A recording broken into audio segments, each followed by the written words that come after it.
Hey there! Building next week's staff schedule in a notebook works right up until someone calls out, and you can't see who's already at overtime. Let me walk you through the employee schedule and shift planner tab by tab. The dashboard is your at-a-glance view, total labor cost, hours scheduled, coverage gaps, and who's approaching overtime. Employee roster holds each team member, their role, hourly rate, maximum weekly hours, and availability.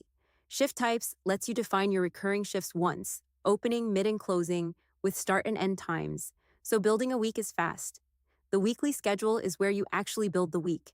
Assign people to shifts and the labor cost updates as you go. Time off tracker logs requests and approvals so you never schedule someone who's already booked off. Labor cost and coverage shows cost per day against your target and flags any hour you're short-staffed.